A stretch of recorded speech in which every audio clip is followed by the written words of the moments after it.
Bonsoir à tous et bienvenue dans 28 minutes. Aujourd'hui, nous allons tenter de comprendre pourquoi la communauté internationale peine à mettre fin à la guerre en Ukraine. Effectivement, depuis 2014, comme vous le savez peut-être déjà, l'Ukraine est en conflit avec la Russie et l'invasion massive de février 2022 a plongé l'Europe dans une crise inédite. Malgré le soutien militaire et économique de nombreux pays occidentaux, le conflit perdure. Nous allons ainsi voir pourquoi les autres pays n'interviennent-ils pas directement, les sanctions économiques sont-elles toujours efficaces et surtout, quelles leçons pouvons-nous tirer de cette guerre pour éviter qu'elle ne se reproduise ailleurs. Pour en parler, nous avons ce soir Isa Kocanovic, professeure en relations internationales, et Juliette Kola, experte en stratégie militaire qui se trouve directement sur le terrain. Isa Kocanovic, dites-nous, pourquoi les pays occidentaux n'interviennent-ils pas directement en Ukraine ? C'est une question cruciale. En temps normal, lorsqu'un pays est attaqué, d'autres nations peuvent intervenir, soit via des alliances militaires, soit par des missions de maintien de la paix. Mais ici, nous avons un facteur déterminant. La Russie est une puissance nucléaire.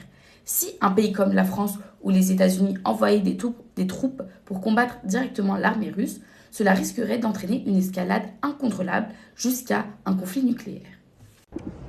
Alors oui, et il faut ajouter que le Kremlin a utilisé à maintes reprises la menace nucléaire, ce qui a dissuadé toute intervention directe. Il y a aussi un point clé à souligner, c'est le manque total d'unité au niveau international. On peut prendre l'exemple de la Chine ou de l'Inde qui n'ont pas soutenu ouvertement la Russie, mais qui n'ont pas non plus adopté de sanctions occidentales.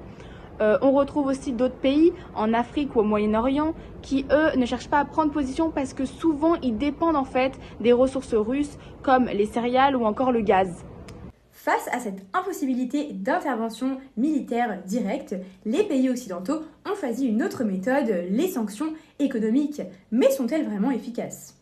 L'objectif des sanctions est d'affaiblir l'économie russe pour limiter ses capacités militaires.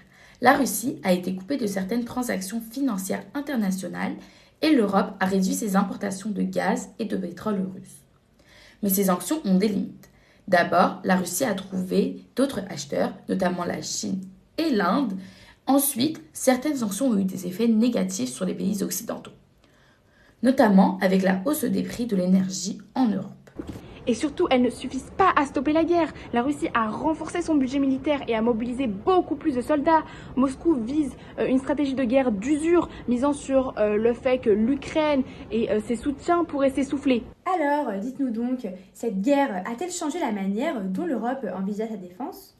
Absolument. Pendant des décennies, on a cru que la guerre en Europe était un vestige du passé. Mais l'invasion de l'Ukraine a été un électrochoc. Les pays européens augmentent désormais leur budget militaire. L'Allemagne a lancé un vaste plan de modernisation de son armée, la France investit dans de nouveaux équipements et l'Union européenne encourage la coopération entre des États membres.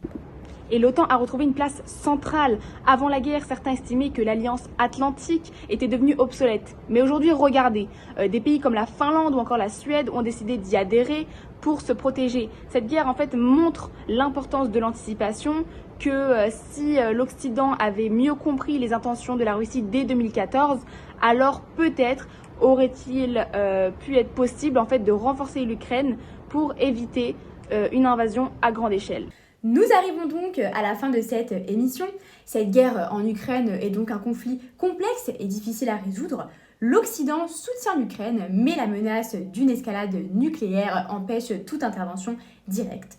Les sanctions économiques ont un impact, mais elles ne suffisent pas à faire reculer la Russie.